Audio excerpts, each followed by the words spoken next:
Hi, and welcome to the Imperfect podcast. My name is Deb Crow, and I will be your host. Join me on this journey as we meet heart-centered leaders from all over the globe. Lots of interesting questions, interesting conversation, and find out what makes a leader. How do they handle uncertainty and complexity? How do they lead in a time that is volatile? Join us. Have you ever had a serendipitous moment where you thought of something and then you weren't sure why? Well, that's what happened with my next guest. So I want to welcome you to Imperfect, the heart-centered leadership podcast. And when I found this woman on Google and did my research for heart-centered leadership, I couldn't believe it when I found her book. I am so excited to welcome Susan Steinbrecker, the CEO and founder of Steinbrecker and Associates. Susan is an executive coach, a professional speaker, and author of Heart-Centered Leadership. So Susan, I am beyond delighted to have you as my first guest on the podcast. So welcome. Thank you so much, Deb. I'm just excited to be here with you today. So like I said, this is very much a serendipitous moment for me. I found your book, and have you ever had what Oprah calls those aha moments or those goosebump moments where you start reading someone else's book and you just feel there's that aligned sense of value in both life practice and also in business? Absolutely. It's weird when that happens, isn't it? But it's like one of those moments where you're like, oh my gosh, there's somebody out there that gets me. I get it completely. 100%. Now, I know that you authored this book with Joel Bennett, so I was wondering if you would share with the listeners how this came about, when you discovered you were a heart-centered leader, and what really fostered your passion to write this book with Joel. Oh, thank you so much for asking. Yes. So Dr. Joel Bennett and I co-authored this. And so the process of how we came to work together, I was involved in an organization and he was a speaker at that organization. And I really felt, because here I was, an executive coach, I had my own experience with clients, with those that were heart-centered and the results they were getting, and those that were frankly not, and the impact that was having. And I sought out to write this book, and I said, you know what, I'm a coach.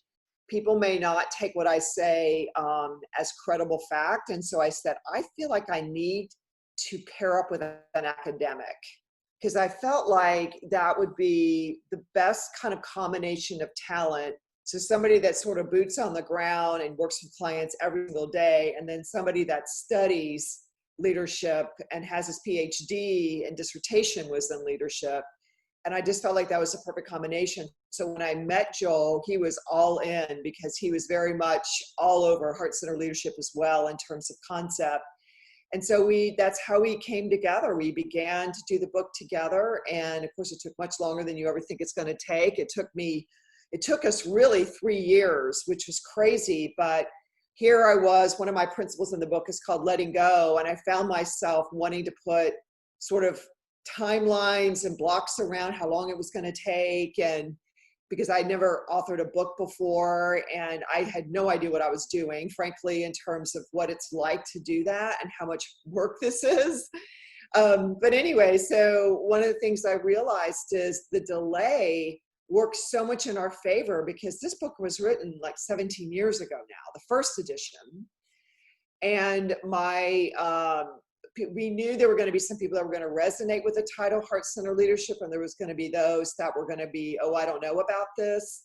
And sure enough, we got some of that feedback that, that's very warm and fuzzy and almost kind of a spiritual thing. We're not sure that's really good for business. And, our response back was, listen, we're going to stick to the title because it's what the world needs.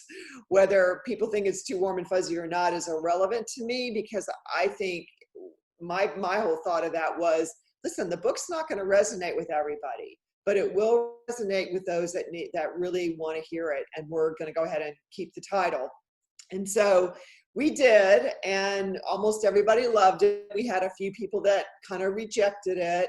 And it was interesting because the response we were getting, Deb, was, oh my gosh, you don't put the word heart and leadership in the same sentence. It just doesn't exist. And I said, but that's the problem.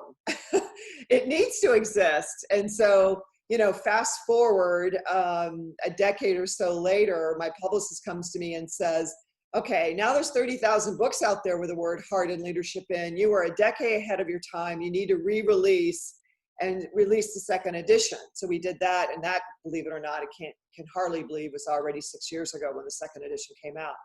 So it's something, especially now, that we're finding people really are beginning to get and realize that there is a value proposition beyond the obvious of treating people well, and you treat your employees well, the employees will take care of the customer will take care of your business. But beyond that, beginning to see the dollars and cents, which we always knew was there, but people are beginning to realize that your businesses are actually more profitable if you lead in a heart-centered way.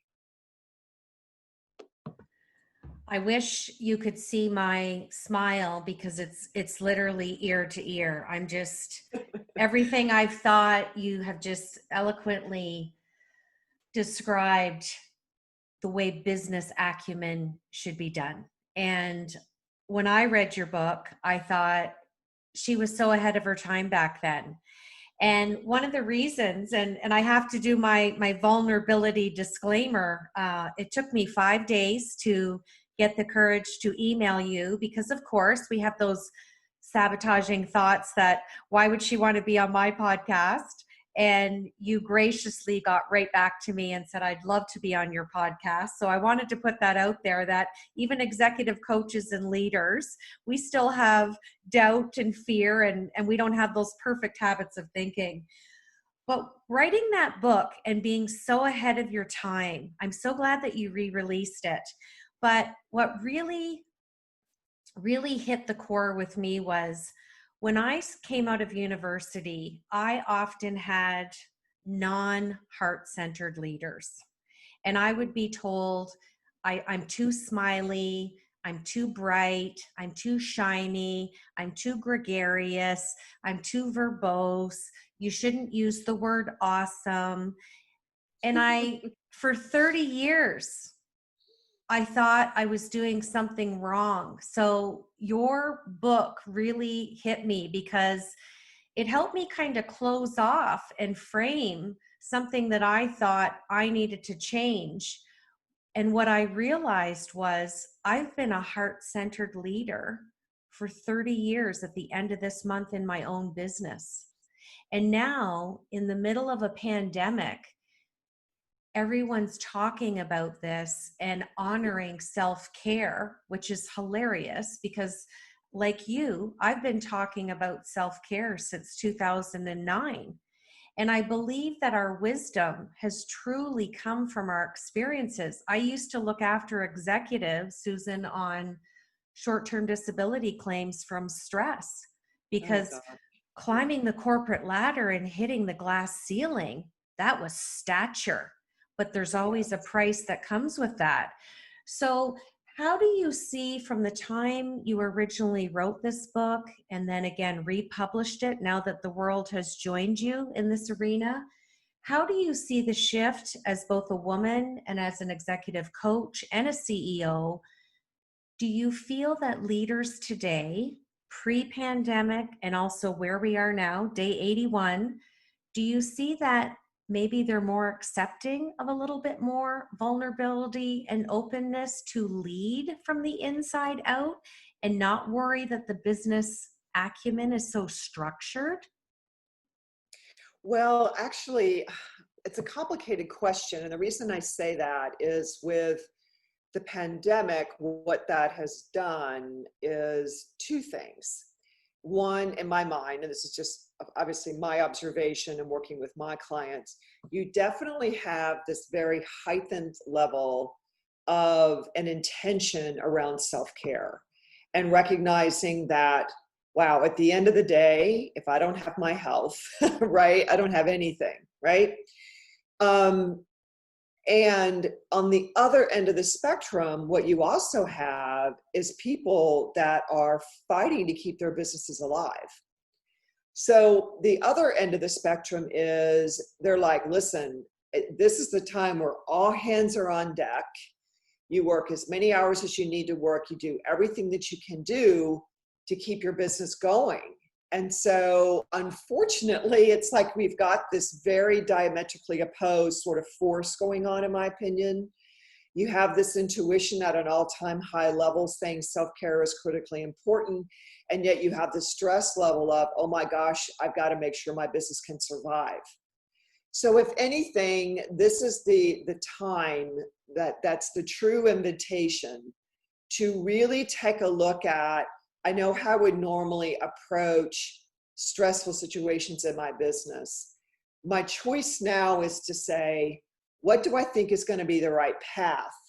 And can I trust that the self-care focus on emotional health, spiritual health, physical health path is really going to lead me to the stronger outcome, which is my business will survive by this path versus working, ridiculous hour, 24/7, high stress, putting stress on everybody else. So I think this is going to be a very interesting post debrief. What happens when we move through this, and we will move through this, of course. But I am seeing a lot of people, much more emphasis and what we're calling the heart center leader approach, which is all about, how do you do everything you can to take care of those associates? How do you lead in that way? When I think of a heart center leader, again, my definition for that is having that wisdom and courage and compassion to lead others with authenticity, transparency, humility, and service. And if there's ever been a time that type of leadership has been called for, it's now. And that, like you, Deb, are seeing over and over again. You're seeing more articles on that. What's really needed now more than anything is transparency. Tell the truth. Tell your people where we really are as a business. Bring them in to help you co-create what the next normal is going to look like. And that is absolutely critical. I think it's going to be interesting to see how managers handle our seventh principle is called care for the heart, right? It's all about self-care. So it's going to be interesting to see how many of them really do that and how well they do that. When I talk to my clients, I am getting kind of a 50-50 sort of split of people that are saying, so yeah, I've sort of abandoned that and went back to my old ways, and others saying, no, I am absolutely staying grounded. I'm keeping my meditation practice up. I'm making absolutely certain that I am showing up in the best possible way. And I know the only way I can do that is if I've taken good care of myself. It's truly the foundation of our being, isn't it? Whether we're doing something in our personal life or work life. One of the things that I wanted to ask you about was, how did you and Joel come up with the 7 principles and corresponding virtues? Because I think that list itself within the book is brilliant, and I'm glad you touched on the last one, but I'd love to know how you brought your business acumen and your coaching expertise, and again, aligned with someone who was doing their dissertation and had the academic proponent to this. How was that process coming together for you and Joel? And did you have a larger list and have to narrow it down to 7, or did you find 7 kind of stretched and you were able to cover everything? Well, it's so funny you say that, Deb, about was there a larger list, because there was. Well, I'll tell you literally the day it happened. I remember walking away from a coaching engagement with a client, and I remember sitting there going, gosh, this just doesn't have to be so difficult. If these leaders would just get, and I just literally took out a piece of paper and I wrote what then was 8 principles. And I just said, if they just got, they knew themselves, they got out of judgment and assumption, and they actually realized that they're not any different than their associates. The needs that leader has as a human being is the same needs that that associate has as a human being. And then the letting go, and then recognizing the impact of everything they do and say and don't do. And that they have to remember that, associates vote every single day with their head and their heart, whether they're going to follow you or not. So that became the associates has a choice principle, and then care for the heart. And so I started with 8, and then I went, no, that's too many. And just truly instinctively, I went, it needs to be 7. And 7's just sort of that magical number in my mind. And then when I presented those to Joel, he was the one that kind of said, well, I sort of see the underlying belly of the principles to be this sort of virtue-based concept. And I thought, okay, what is that? And then he sort of added the virtue side. And then we, from there, many, many meetings of tweaking language and everything else. And that's where we landed. No, well, I love it because I love the academic portion that he brings to it, because you also have another chart in the book, and I'm going to put the link for your book in the notes for this episode, because I know everyone's going to want to get a copy. But when you look at heart-centered leadership, so for example, you started with a chart, and the task was how to approach problems. And you looked at it from a management perspective, a leadership perspective, and then a heart-centered leadership. And I think when we can really take these basic tasks that business leaders have in their everyday life, I think that chart's going to answer a lot of questions. Because from the management point, they want to be more scientific, whereas you look at the leadership aspect, they want fewer explicit tools. And then what is heart-centered leadership? Wisdom and intuition.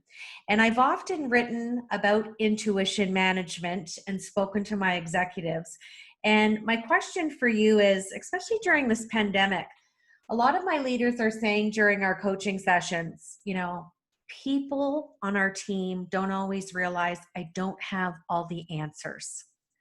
Right. And so it's been that communication piece that they can only let their team know what they know in the moment, but it's wrapping your head around the ability to really verbally express to the best of your ability that it's okay not to know everything. And again, it's leaning into that vulnerability.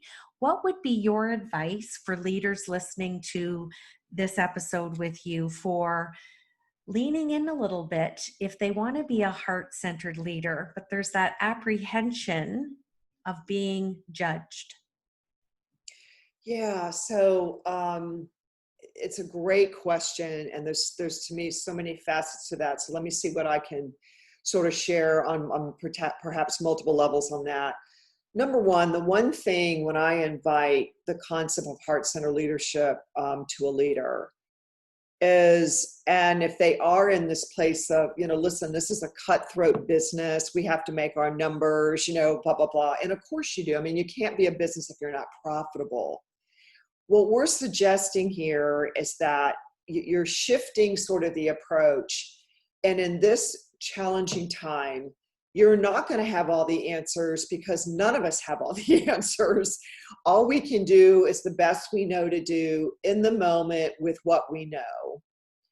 And I always share with leaders, listen, when you have had the utmost respect, and those leaders that have made the biggest mark on you in terms of your growth or your you resonate with this individual kind of thing, then tell me about what they did or said, or what was that experience like. And what they would share with me is that the vulnerability or the transparency that person shared, and the realness that came through with that leader as a human being, not just a leader, but a human being. Here's a perfect example of that. So Mr. Sorensen, who's the CEO of Marriott Hotels, did a video podcast that went out. The gentleman is in the middle of chemotherapy treatments. And so he's lost all his hair. And he opens up this podcast that went out or video message, I should say, that went out to all his employees and associates. And then it also went on social media. First thing he said is, some of my team was very concerned about me being live with a picture because, of course, I've lost all my hair. Well, I mean, the first words out of his mouth, so immediately that vulnerability and here's a person who's in charge of a very big company whose industry has been hit the hardest. And immediately your heart goes out to this individual for him to say, no, I want to be present the way I can. And right now it happens to be through video. And then further on in his message he was just talking about what they're going to do. And when he got to the part when he talked about the associates that were all being furloughed and those that have been let go, and he literally choked up. And they didn't erase it and they didn't retape it. And he's been noted now and mentioned in probably 10 different online newsletters and newspapers and everything for that leadership vulnerability. So we think that is a sign of weakness when in fact it's a sign of strength. And when people can relate to the leader as someone who is vulnerable and real, then they'll follow you to the ends of the earth. And I think that's just really important for those that feel like I have to always have the answers and I always have to be buttoned up and completely, totally professional and always look my best. And no, yes, there's a certain amount of decorum. And of course, you have to have a certain amount of common sense around that. But the reality is it pays off in the end big time. Oh, I agree with you. When we can model leadership right down to how we look after ourselves, I mean, the bigger underlying message there is the cup is always half full and you're not letting it get to an empty state.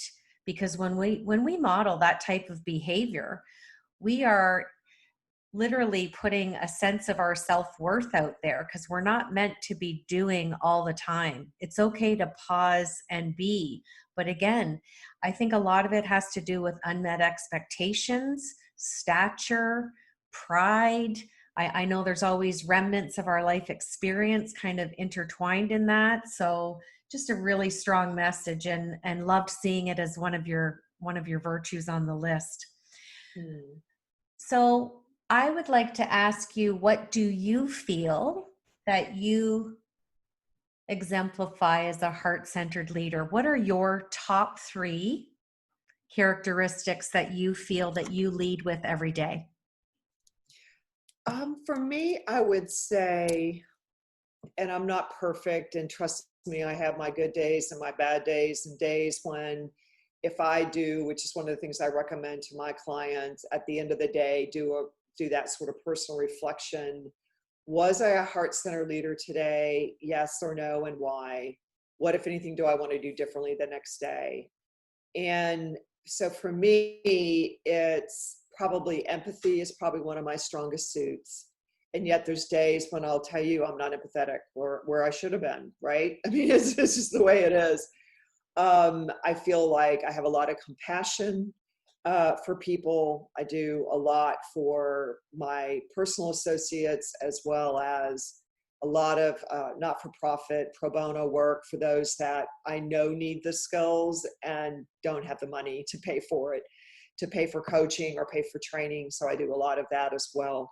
So I think that's another one for me. And then I really operate very heavily off intuition. I will look at facts and numbers, but my gut is never wrong, as it is for most of us never wrong. It's when we second guess it time and time again. I think all of us can reflect back on our lives and realize there's times that I know my gut instinct told me this. I was looking at the data or I was listening to this advice, but I just knew. And when I ignored my intuition, it was the wrong decision. Well, I'm going to say again, you've got an aligned colleague and friend here in Canada that operates on the 3 heart-centered qualities that you just listed for yourself. So another serendipitous moment. So I like to end the podcast with a bit of fun, and I call it my Fab 4. And just okay. just 4 fun questions, and you're not allowed to think. It's just the first thing that comes to your mind. So here's question number 1. Susan, where's your favorite place to be? I love the beach. Almost any beach. Especially now, right? Yes. What makes you happy? I think what makes me most happy is when I see light bulbs go off for other people. That is my personal, really mission and purpose in life, is to help people be the best they can possibly be, both personally and professionally. And when I see somebody really get something and that light goes off or that aha moment happens, that's just thrills me. It's definitely a rewarding experience, isn't it? I can allude to feeling the same way. What is your favorite song, and what emotion does it evoke when you hear it? Oh my gosh, there are so many songs that I would love, but I'll just go with the first thing that popped to my mind. Stairway to Heaven. And I think the reason is I've seen that song, not only Led Zeppelin, of course, which was one of my very favorite bands of all time, produce that song, but there was so many reiterations to that that I think has been phenomenal. And I don't know, there's a peaceful sort of melancholy feeling I get with that song. No, I'm a fan of that song too. And my last question is, if you had an opportunity to have dinner with a famous leader who's either currently living or who's passed away, who would it be and why? And what would you like to talk about? Um, I would say Oprah Winfrey, and the reason is this is a person who's come from unbelievable uh, adversity and had to overcome so many things growing up, as she has made very public. And for her to be able to grow her own personal business, her own brand, to take some very big risk when she started her own network and those kinds of things. I would love to talk to her and just kind of find out where she is now. What does the next chapter look like for her? And where she got her courage, frankly, to be able to sort of defy what everyone was telling her to do and to trust her own instincts and intuition and put herself out there. I just think she's a remarkable example, whether you agree with her or don't agree with her, or like her politics or don't like her politics. All of that to me is irrelevant. I'm talking about the individual in the sense of what it took for her to be where she is today. Well, and I think something you have in common with her is she's also a heart-centered leader and was way ahead of her time, much like you were writing this book. So I just cannot express my gratitude to you for answering my email. And I want to thank you and Dr. Bennett for writing such a phenomenal book that I'm going to share with all of my clients. And I'm hoping you're going to sign one and send it to me just so I can have it in hand in my office. And I just want to I just want to thank you for the work that you're doing, and know that you've got a fellow coach in Canada paving the way for heart-centered leadership. And I just look forward to continued conversation with you. And thank you for being on the Imperfect podcast. Oh, thank you so much, Deb. I appreciate it. I'll not only send you a signed copy, I'll also send you a journal that we've created that goes with the book. And it's actually a perfect tool for coaches to use for those, because it gives them homework basically for every chapter. So I will send both to you. And thank you so much for thinking of me and for allowing me the opportunity to be on your show. My pleasure. So just a great interview with Susan Steinbrecker. To me, she is the executive coach. She's the authentic CEO, and she is paving the way along with Dr. Joel Bennett in their book, Heart-Centered Leadership. And I will post the URL in the episode notes. So thanks for tuning in today for our first episode, and just so gracious to have Susan. I'm going to close out with my famous 5 things that I want you to go forth and remember in your day. Follow your heart, have passion, do your best, know your truth, and always be in love with the process. This is Deb Crow, and we'll see you next time.